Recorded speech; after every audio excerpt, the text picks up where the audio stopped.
Okay, so let's do some introduction first to like the terms that we use. So what's another word we use for addition? Because sometimes the word problems is not gonna just tell you this plus this equals this. Like it's gonna have some. They're gonna use other words. And yes, good. There's a very common one. More. Yeah. There's one that starts with a S. It doesn't start with S. Okay, plus. Yeah. And Kelly says, oh, I know. S. Some. Some. Yeah, this is the big one. Some. We use that a lot. So remember, sum means addition. What about subtraction? Difference, right? So again, this is the big one for subtraction. Difference. All right, another word for subtraction. Yep. Take away. One more. Yep. Minus. Yes. Okay. I don't think we have any ESL student in this class, but if this some students found this little table, very helpful last year. Multiplication. Product. Yeah. See, now you guys are getting used to these fancy words. We use them quite often. Times. Yeah. Oh, yeah. That's a good one. Yes. Of means multiplication. Yeah. Sorry? Factor. Under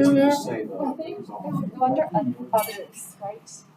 Yeah, it depends on how you word it. It could be multiplication or division. So, but good try. I think this is good. Division. Yeah. Quotient. Yeah. Why? I don't know. Why division? Quotient, just like when we talked about earlier, quotient of integers just means fractions, basically. Yeah. Divided by.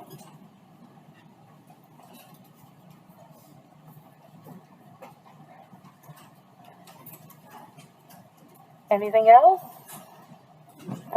Would tell you to divide. Yeah, I think it's pretty good. If we come up with something else, we can always add to this chart. Others. Any other stuff? So we said factor. That was good. Because factor depends on how it's worded. It could go either way. Yep. Exponents, yeah. Raised to the power of. Raised to the power of. Those would mean like exponents. Okay. Very good, very good. Okay. Linear system. So what's the definition of linear systems? Actually, linear system shouldn't have an S. So linear system. What's the definition? Yep.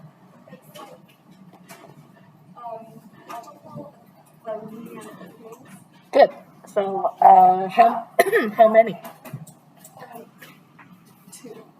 Or two or more, right? Two or more linear equations. Okay, that's what a system is. A system is two or more linear equations put together. Okay, and so point of intersection. Yep. Or two or more lines. Yeah. So, so instead of saying where, I'll say the point where the lines meet. In what format should it be in? Since it's a point, it should be in what format? Yep.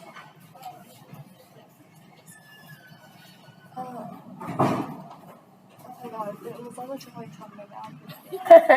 How would you write your answers then if it's asking you for a point of intersection? Coordinates, right? You should always have your answer in coordinate form because it is a point. Okay, so in this case, what's my point of intersection then? Yep, 2, 2. I could probably came up with a better graph than 2, 2. Okay, so remember it's always the x value first and then the y value, just like how we've always been doing. Alright, so let's do the first example. Okay, so Sarah delivers flyer in the summer to make some extra money. She charges $10 per hour. At RS, delivery service charges $120 for the season. Write an equation for the amount Sarah charges to deliver the flyers for the season. Okay, so Sarah's equation. Okay, yeah. Y equals 10x minus 120. Equals. Okay, so for Sarah, it's just 10x. This is the 120 is our at RS. So this is like the second company. So this is the first one. So Sarah simply just charges $10 per hour. So it's just this. Okay, but what's wrong with this equation?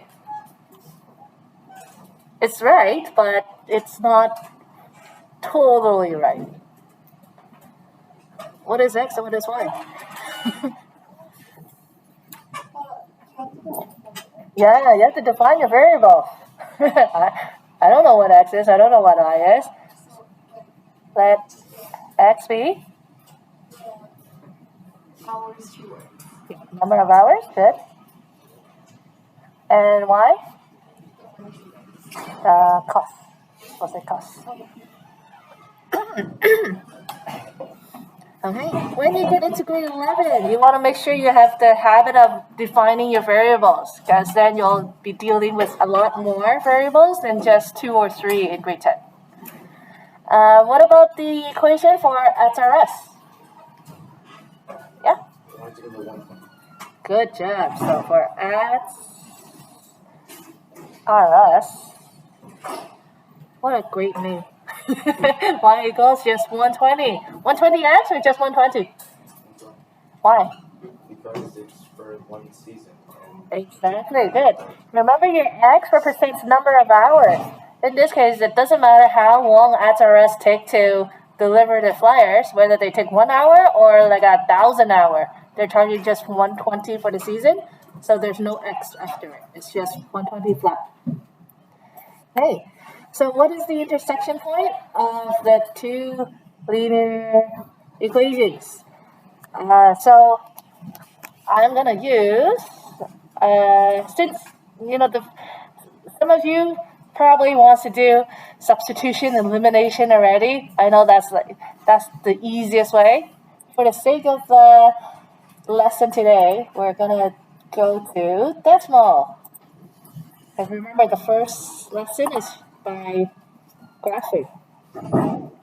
So, have you guys used decimal before? Yeah. How many you used it before? Decimal. Okay, so not everybody. It's basically a graphing calculator on the computer. Alright, so if you go to decimal.com and then graphing calculator, it gives you this.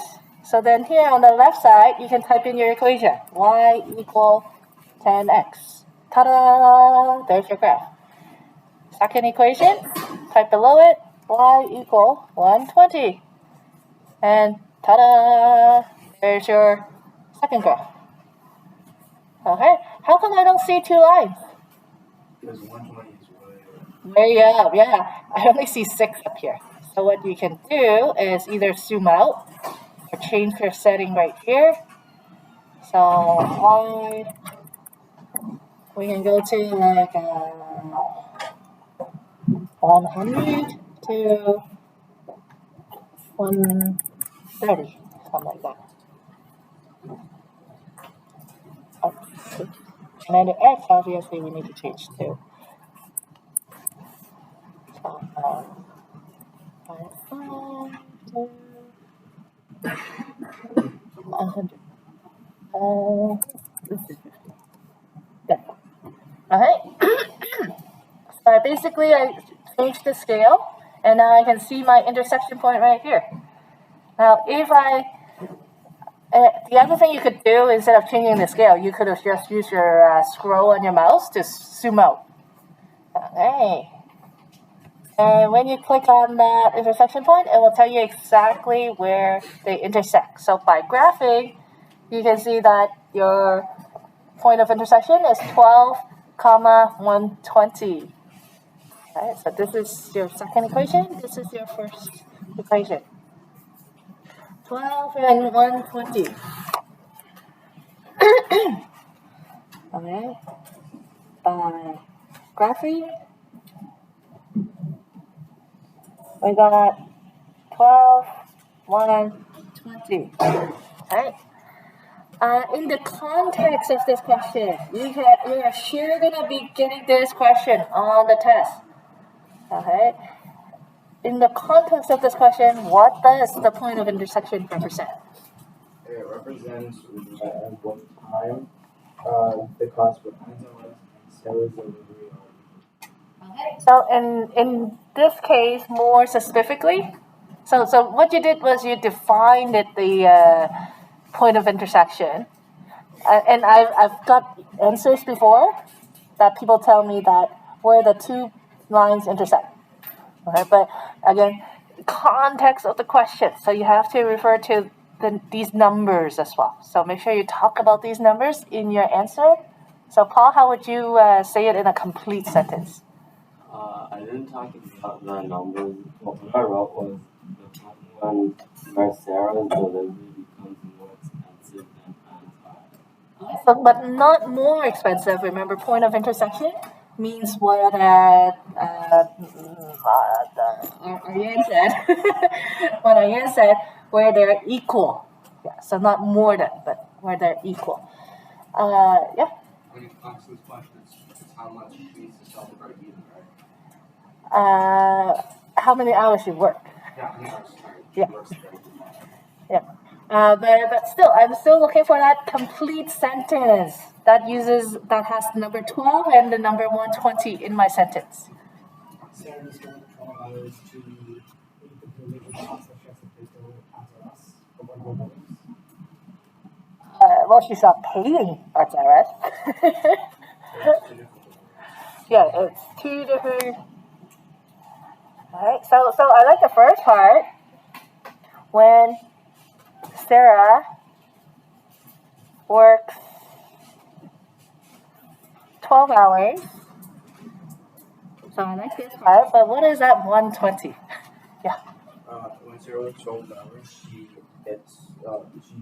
charges the people $120 the same rate of others. Exactly, like the same rate as SRS. That's the key right there. So when Sarah works 12 hours, you can even just say both charges the same amount of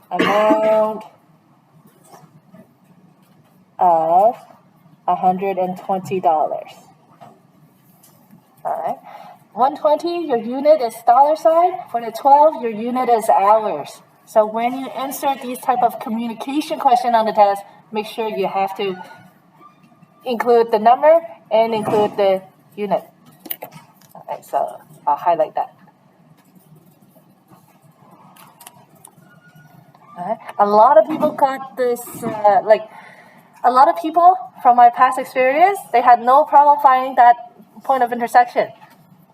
But they had trouble relating to what does it represent. Okay, especially in these type of word problems.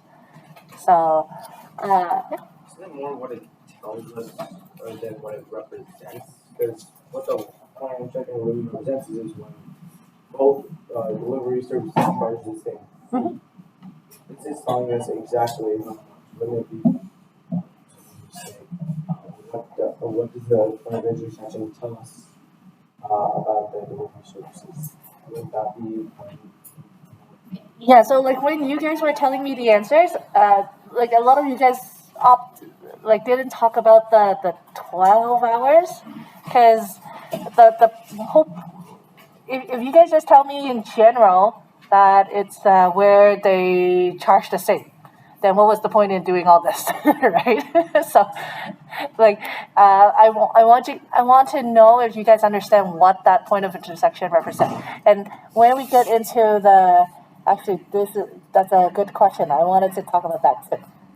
Just like what Paul was saying earlier, he was saying where this is where Sarah charges more. Is that when exactly does Sarah charge more than SRS? The top part. So like in more specifically, when she works more than 12 hours, right? And so when she works more than 12 hours, that means SRS. That means Sarah charges more than SRS. What if Sarah works 5 hours? Yeah. Right, she's getting scammed. Okay, so SRS. So when I in grade 9, I always taught my students like based on the graph, they have to know how to analyze it too. So from zero, if Sarah works 0 to 11 hours, anything less than 12 hours, she's charging less than SRS. At 12, it's like the break-even point, which is like they both charge the same. And then when she works more than 12 hours, that's when she's charging more. Yep. How do you find the point of section for substitution? That's tomorrow's lesson. Tomorrow. Yeah. and I know out of the 3 methods, people like substitution and elimination more, because graphing takes long. And I know that too, but it's part of the learning process. Part of the lesson. Okay, page 2. Example 2. What? We don't have that. Oops. Oh yeah. Thank you. Yeah, because the photocopier said instead of doing double-sided, it wanted to do 2-page. So yes, I killed another tree by accident. Yes.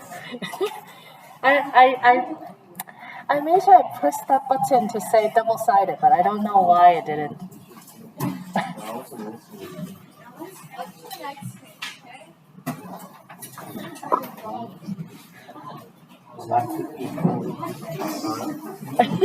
Ryan.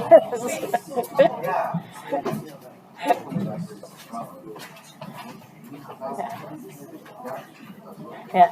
So now Ryan doesn't want to sit behind Catherine anymore.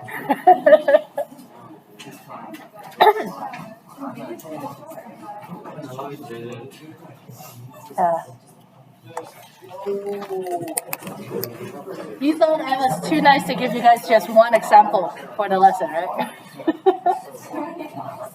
Thank you. This is it.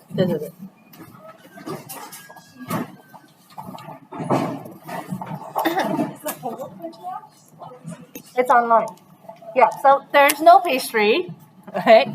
Page 3, which is the homework, it is on Brightspace. So remember after chapter 1, I said I'm going to start doing more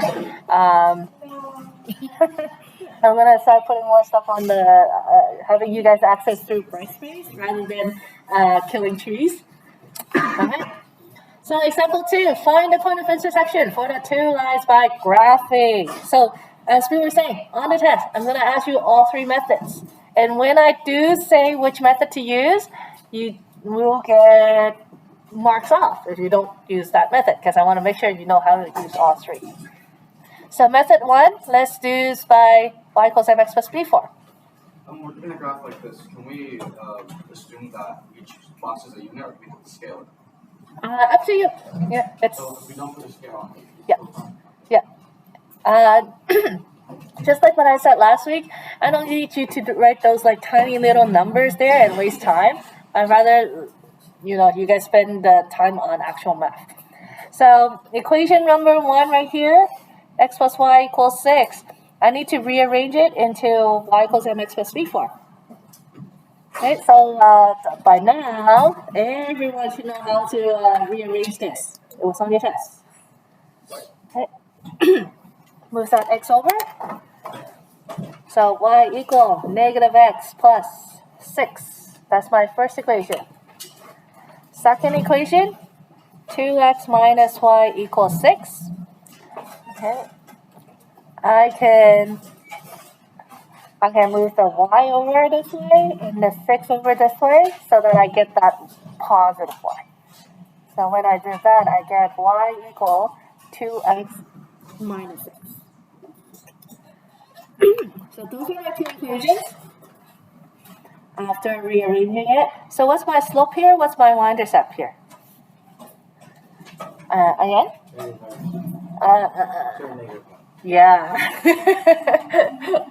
No matter how many times, always somebody will say the x. Remember, slope is always just the number.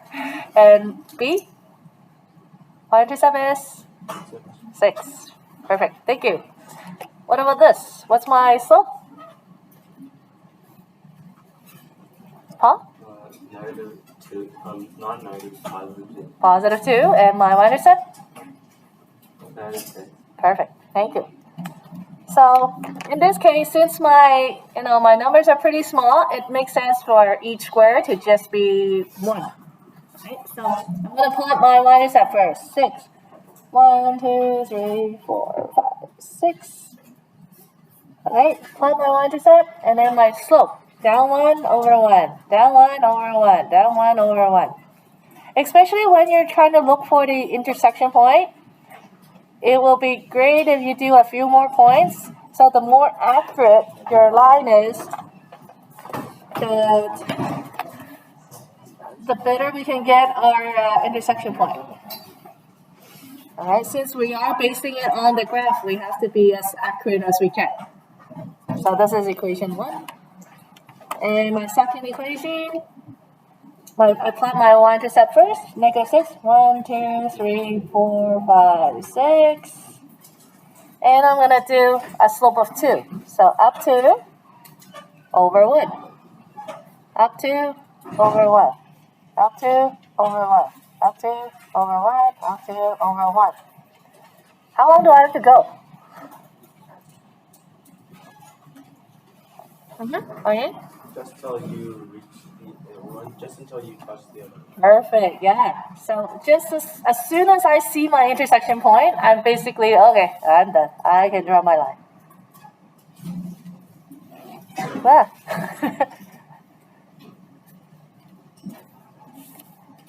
Okay. So what is my intersection point? What's my answer? And people draw the graph and then never answer the question. Yeah. POI is equal to 4. Perfect. So my POI, point of intersection, is 4, 2. Excellent. And not 2, 4. Remember, x always comes before y.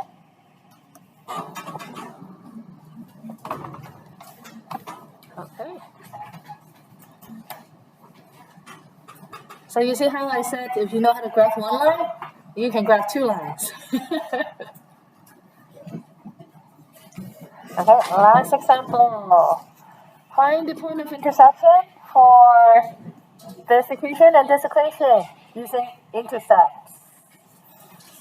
Okay, so on the test, you were asked to solve using x and y intercepts as well. So same thing right here. So for the first equation, yeah. Is this like graph using intercepts or like graph using intercepts? So again, it depends on the question on the test. So if the question doesn't specify which method you have to use, you could use this graphing method, intercept method, substitution method, elimination method. So you can choose your method. But if the question says specifically what you need to use, then you'll have to. Oh, but like on graphing, can it be like one two ways? Like Yeah.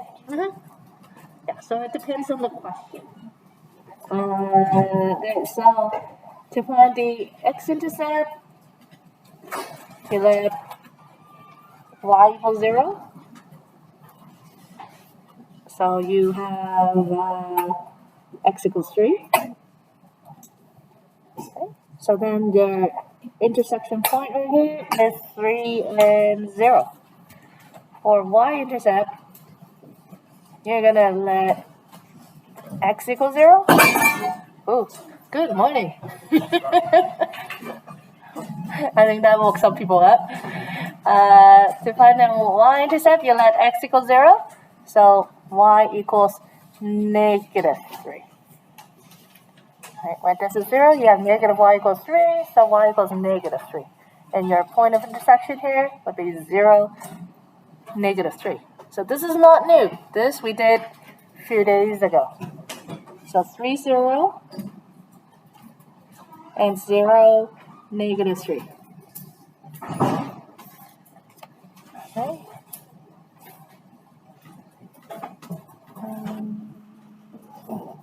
There you go. There's my first line. Yep. Yeah, so our next equation will be one of the intercepts from the fraction.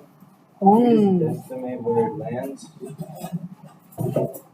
Okay, let's work it out first, and then I'll let me see. So for the x-intercept, you're gonna let y equals 0, and so you get 3x equals 5. So then x equals 5 over 3. Yeah, so then you have 5 over 3 and 0 as one of the intercepts. And then for the y-intercept, this one y-intercept, let x be 0, so y equals 5.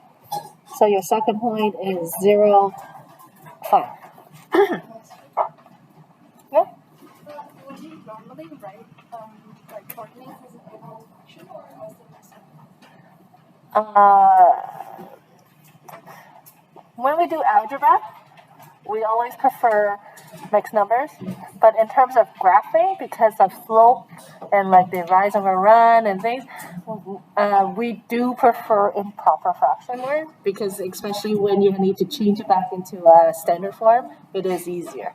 I see, so generally use different. It will say in the question, and if you're not sure, you can always raise your hand to ask during the test. Catherine, just 1 second. Let me just, yeah, just no. I said just 1 second. Just 1 second, Catherine. Wait. just give me like 1 more minute. I'm done after I graph this line. 0, 5, 1, 2, 3, 4, 5, and then the other point, 5 over 3 is about like 1.6. So 1.6 and 0, so which is about right here. And this is what Yan was saying. 1.6 and 0. Okay, so based on my estimate of this being 1.6, I would have this intersection point of, what is this intersection point? 2, negative 1.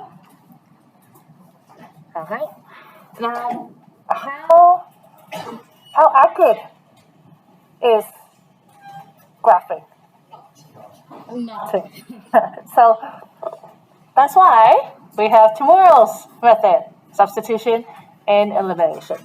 So on the test, if it's a graphing question, you'll get nice numbers where it's like nice, whereas ones where you don't have to estimate where like 1.6 is and so forth. But this reason why I chose these points right here is because I want to let you guys know graphing not the best method. Out of the 3, graphing is the least accurate method. Tomorrow and the next day, that's when you guys will learn the more accurate method, which is using algebra. All right. So this is the lesson today. Nothing new. It's just instead of 1 line, it's 2 lines. That's really all it is. Your homework tonight. You guys still have 35 minutes to work on these. These ones right here. Where can I find the homework if there's no page 3? Right space in content. Excellent. You guys are awesome. So just to show you guys. Yeah. Right here. You know, when I did pick my interview with you, Go to our Brightspace homepage. Content. Chapter are we on right now? Chapter 1. Yes, chapter 1, section 1.1, linear system. That was the lesson. And then 1.1, homework. And here you go. Number 2, 7, 9, AC, 11, 13, 17. Now I do have a few challenge questions right here on the side. So 19 to 22. You can definitely try it if you want. I have it there because I taught the enrich class before. And so like those are the type of, so I always add on additional challenging questions for those who want to challenge themselves. Okay, and on page 2, answers. So the only way for you to know if you're doing the math correctly is if you check the answers. And make sure you check the answers after you do the question, not before. Okay.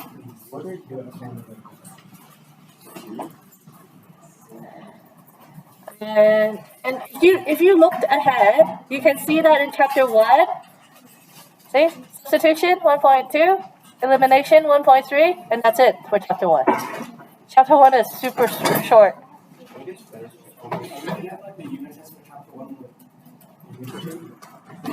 Like, yeah. we could have the test on Friday. But we'll see. If you guys want, we could. It is, like, exactly. So it would either be this Friday or Tuesday. That's how short the chapter is. We're going to have lessons on Tuesday and Wednesday. Yeah. And then Thursday. The test on Thursday and then And then what on Friday? movie night on Friday. Well, Thursday is at day 1. I can't test you guys on day 1. Wait, you know, I'll like try. We'll just forget it. If no one reports, Wait.